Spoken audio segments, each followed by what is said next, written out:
Alhamdulillah. Salatu wassalamu ala Rasulillah wa ala alihi washabihi wa mawalah. Baik, kita lanjutkan Bapak.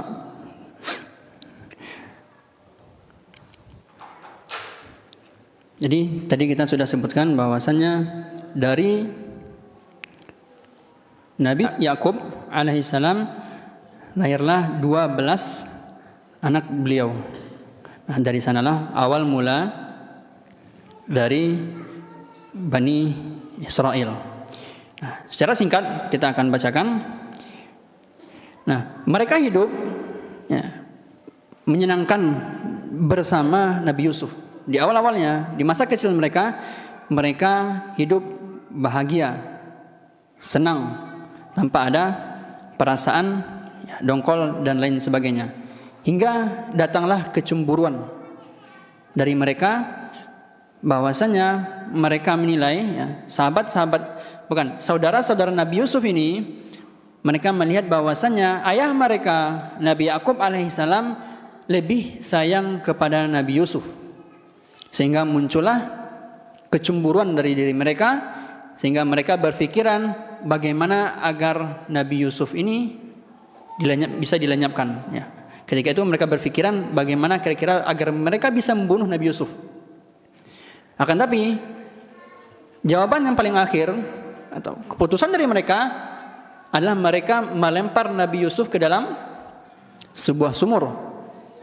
Ke dalam sebuah sumur, di sanalah mereka membuat skenario dan kemudian kembali kepada bapaknya yaitu Nabi Yakub alaihissalam dan mengatakan bahwasanya Nabi Yusuf sudah diterkam serigala atau hewan buas.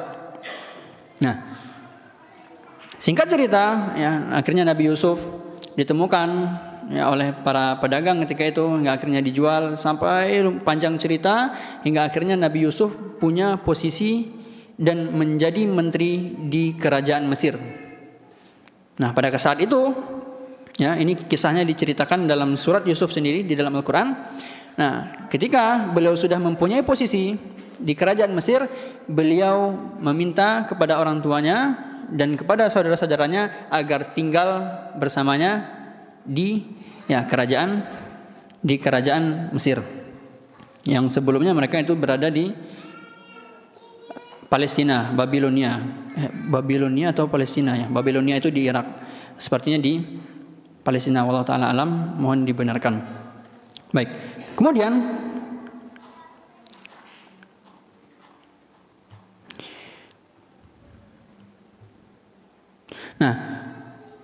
hingga semasa hidupnya para saudara dari Nabi Yusuf ini, mereka hidup tenang, bahagia bersama Nabi Yusuf di kerajaan Mesir.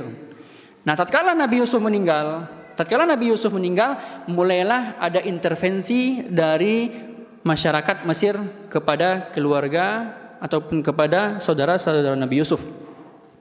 Sehingga akhirnya singkat cerita, mereka ini mulai dari saat itu kehidupan mereka tidak sebahagia ketika bersama dengan Nabi Yusuf alaihissalam. Nah, kita singkatkan cerita. Ketika ini kisahnya Bani Israel dengan Nabi Musa alaihissalam. Ketika Nabi Musa, ketika itu pada zaman Fir'aun. Fir'aun bermimpi bahwasanya akan datang seorang nabi yang akan menjatuhkan dia dari kerajaannya, dari kerajaan dia, yang ketika itu dia mengaku sebagai Tuhan. Melalui para peramalnya dikatakan bahwasanya akan datang seorang nabi yang akan menjatuhkan dia dari kerajaannya. Maka ketika itu Raja Fir'aun ketika itu memerintahkan kepada seluruh pengawalnya untuk membunuh setiap bayi yang lahir di Mesir ketika itu. Nah, dengan pertolongan Allah, ibu Nabi Musa, ketika Musa itu dilahirkan, beliau menghanyutkan Nabi Musa ke sebuah sungai. Yang pada akhirnya nanti, ketika itu ada istri Fir'aun yang berada di situ, diambillah olehnya dan dia meminta kepada Fir'aun agar bayi itu tidak dibunuh seperti bayi-bayi lainnya. Nah, itulah bayi yang menjadi awal ataupun kisah Nabi Musa hingga dia berada bersama Fir'aun di kerajaannya, hingga dia diasuh. Ketika itu dia tidak bisa disusui oleh siapapun. Ya, ketika menyusu dengan perempuan ini nyata tidak mau. Nabi Yusuf ketika kecil itu, Nabi Musa yang ketika disusui oleh perempuan ini juga tidak mau. Disusui oleh perempuan ini juga tidak mau. Nah, hingga akhirnya dengan skenario Allah yang indah, maka orang tuanya lah, ibunya sendirilah yang menyusui dia. Ya, semuanya itu sudah diatur oleh Allah Subhanahu wa taala. Maka ketika itu jadilah ibunya atau ibu Nabi Yusuf ini ibu Nabi Musa ini tinggal bersama beliau di kerajaan Fir'aun. Nah, singkat cerita, ya kita singkat-singkat aja Bapak ya. Yang penting kita tahu bagaimana asal mulanya. Hingga akhirnya Nabi Musa diangkat menjadi, Musa itu diangkat menjadi nabi dan dia diutus untuk mendakwahkan Fir'aun. Yang ketika itu Fir'aun sudah sangat melebihi batas. Ya, ketika dia sudah mendeklarasikan bahwasanya dialah sebenar-benarnya Tuhan, tidak ada saingan bagi dia. Maka ketika itulah Allah perintahkan Nabi Musa untuk mendakwahkan Fir'aun. Nah, di saat itu Nabi Musa sudah bersama dengan Bani Israel, sudah bersama dengan jamaahnya dari Bani Israel, dan saat bersama mereka dalam mendakwahi Fir'aun juga, nah Nabi Musa diberikan banyak mukjizat oleh Allah Subhanahu wa taala, sehingga disebutkan di antara nabi yang punya mukjizat paling banyak itulah Nabi Musa alaihissalam. Nah, dan semua mukjizat itu disaksikan sendiri oleh Bani Israel. Kita akan lihat, kita akan sebutkan beberapa banyaknya mukjizat tersebut, akan tetapi mukjizat-mukjizat itu tidak membuat Bani Israel ini benar-benar beriman kepada Nabi Musa. Kita akan sebutkan nanti. Nah, di antaranya tatkala Fir'aun dan penduduk Mesir itu masih tidak senang terhadap Bani Israel, ketika itu Allah utus angin topan yang menghantam ladang-ladang mereka. Ya, ladang-ladang mereka dihantam oleh angin topan yang menghabiskan ladang-ladang mereka, akan tapi tidak mengenai ladang-ladang dari Bani Israel. Nah, kemudian Allah utus banyaknya belalang yang merusak tanaman-tanaman mereka. Belalang itu juga merusak tanaman-tanaman masyarakat Mesir ketika itu, akan tetapi tidak merusak tanaman dari Bani Israel. Dan yang lainnya Allah utus ketika itu kodok dalam jumlah yang sangat banyak. Dalam jumlah yang sangat banyak dan berhamburan di mana-mana. Dan juga Allah, ya, di antara mukjizat Nabi Musa, sungai-sungai yang ada ketika itu mengalir dengan air darah, sehingga airnya tidak murni lagi, akan tetapi air yang mengalir di sungai itu air darah. Nah, semua itu ya tidak mengenai Bani Israel. Ya, karena di posisi ini Nabi Musa dan Bani Israel ya diberikan oleh Allah Subhanahu wa taala perlindungan. Ketika azab itu hanya ditimpakan kepada orang-orang Mesir dan pengikut Fir'aun. Nah, kemudian karena tekanan dari Fir'aun ini sudah besar, maka Allah memerintahkan kepada Nabi Musa untuk membawa Bani Israel keluar dari Mesir. Akan tetapi permusuhan dari Fir'aun yang ingin menghabisi Nabi Musa dan Bani Israel tidak berhenti sampai di situ. Sehingga ketika mereka mulai kabur, Nabi Musa dan Bani Israel mulai kabur dari Mesir, dikejar oleh Fir'aun dan bala tentaranya. Sehingga masuklah hingga akhirnya mereka terkepung, Bani Israel ini bersama Nabi Musa terkepung di pinggiran Laut Merah. Sedangkan di belakang mereka ada Fir'aun dan bala tentaranya. Nah, maka ketika itulah Bani Israel berkata kepada Musa, ya, mereka seakan-akan putus asa. Bahwasanya mereka mengatakan bahwasanya sudahlah, habislah kita. Kemungkinan kita akan mati di sini. Akan tapi Nabi Musa berkata dengan percaya diri, dia mengatakan bahwasanya Allah akan melindungi kita. Sehingga akhirnya turunlah wahyu dari Allah. Nabi Musa diperintahkan untuk memukulkan tongkatnya kepada Laut Merah, sehingga ketika itu air-air yang ada di laut itu membentuk sebuah jalan, sehingga semacam terowongan yang bisa dilewati oleh Bani Israel, Nabi Musa dan Bani Israel.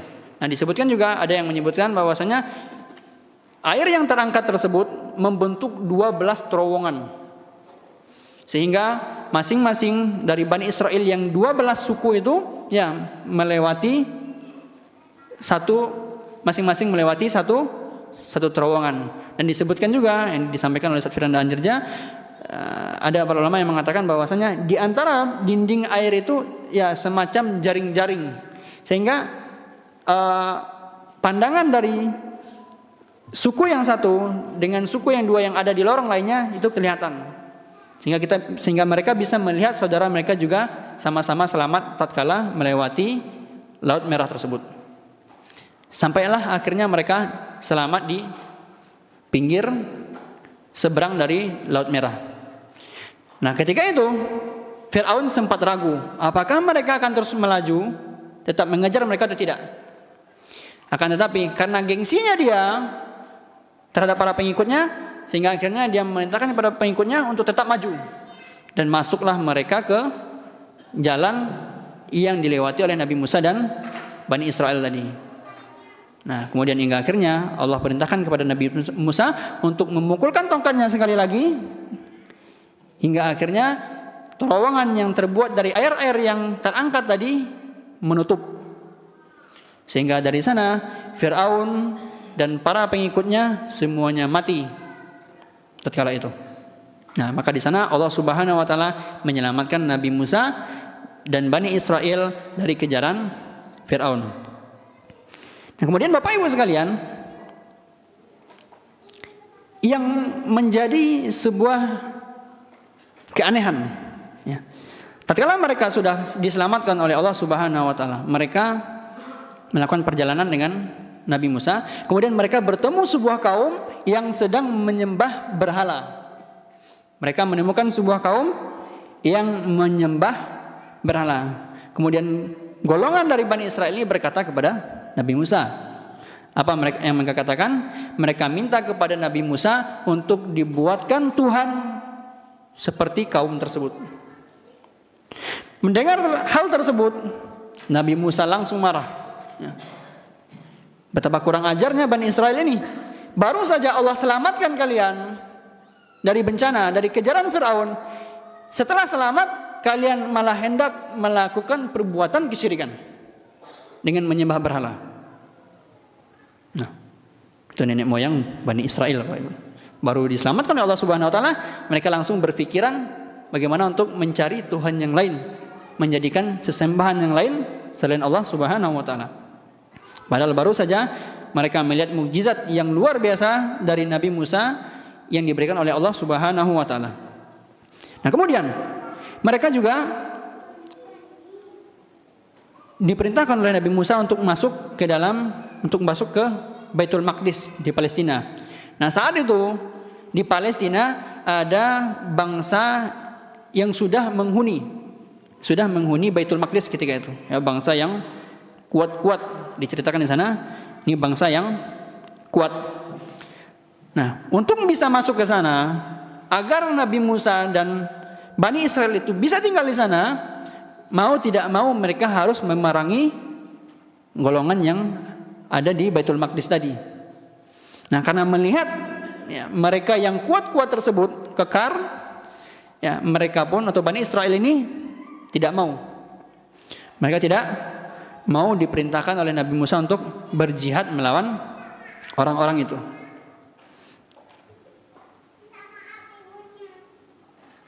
Nah, padahal seharusnya kewajiban bagi mereka adalah mengikuti apa-apa yang diperintahkan oleh Nabi Musa. Ketika Nabi Musa memerintahkan untuk berjihad melawan mereka, harusnya mereka mengikuti dan berjihad bersama Nabi Musa alaihissalam. Akan tetapi, apa yang mereka katakan? Disebutkan di dalam surah Al-Maidah ya, qalu ya Musa inna fiha qauman jabbarin. Ya, maka berkata wahai Musa, ya sungguhnya mereka itu kaum yang kuat. Wa inna lan nadkhulaha hatta yakhruju minha, dan sungguhnya kami tidak akan memasuki Baitul Maqdis itu sampai mereka keluar. Ya, dan ini bagaimana mereka akan keluar sementara mereka itu sudah mendiami Baitul Maqdis dalam waktu yang lama. Sehingga itu tidak mungkin. Nah, maka kemudian di ayat yang lain disebutkan qalu ya Musa innalan nadkhulaha abadan ma damu fiha. Ya wahai Musa, sesungguhnya kami tidak akan memasukinya selama-lamanya hingga ma damu fiha, selama mereka itu masih berada di sana. Kemudian mereka berkata, fadhhab anta wa rabbuka faqatila inna hahuna qa'idun. Inna hahuna qa'idun. Maka mereka berkata, pergilah engkau wahai Musa bersama Tuhanmu dan berperanglah engkau dengan Tuhanmu.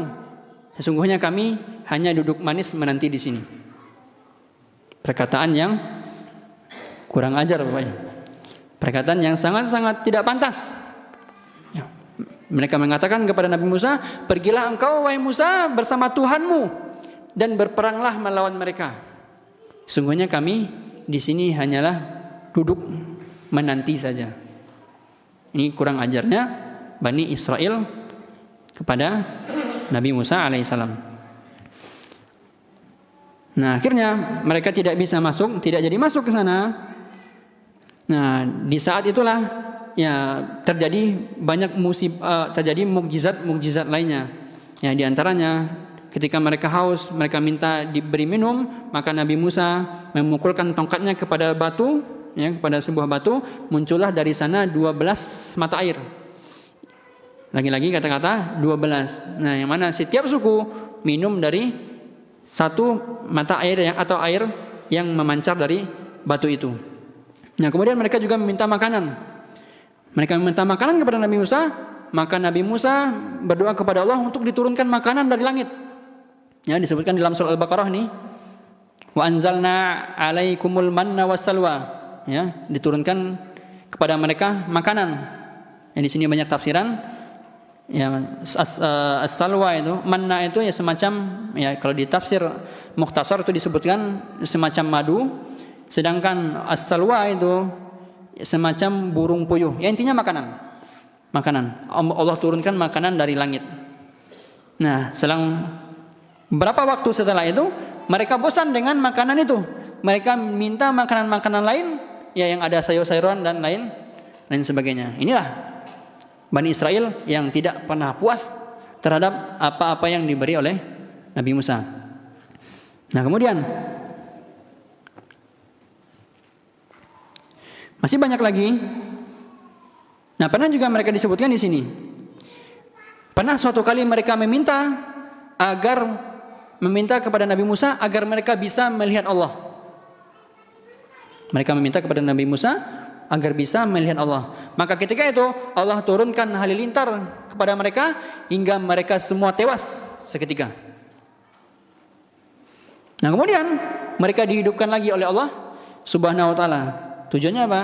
Agar mereka sadar atas kelancangan dan kesombongan mereka.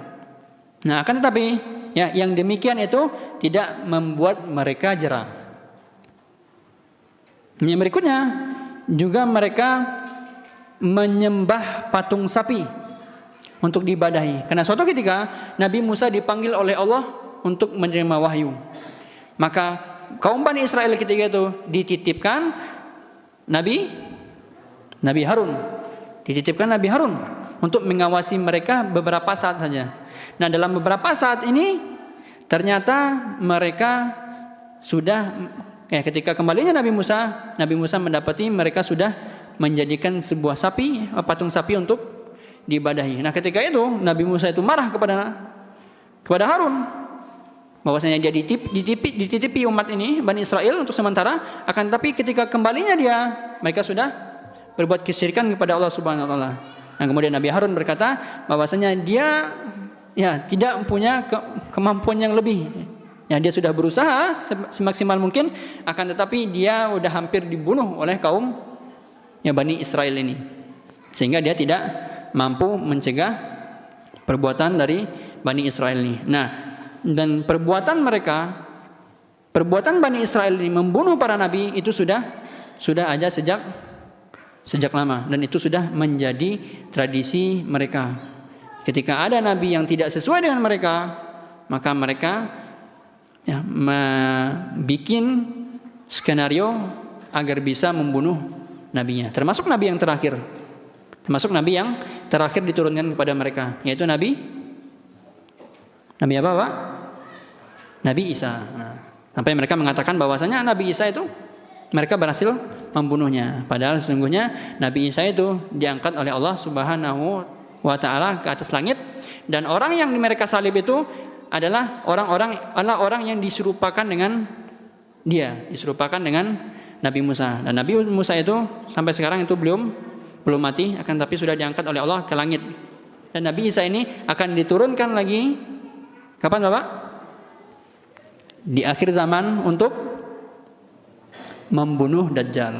Nah, nanti kalau ke sini cerita tentang hari kiamat. Ya. Baik, sesungguhnya masih banyak lagi cerita dari Bani Israel ini.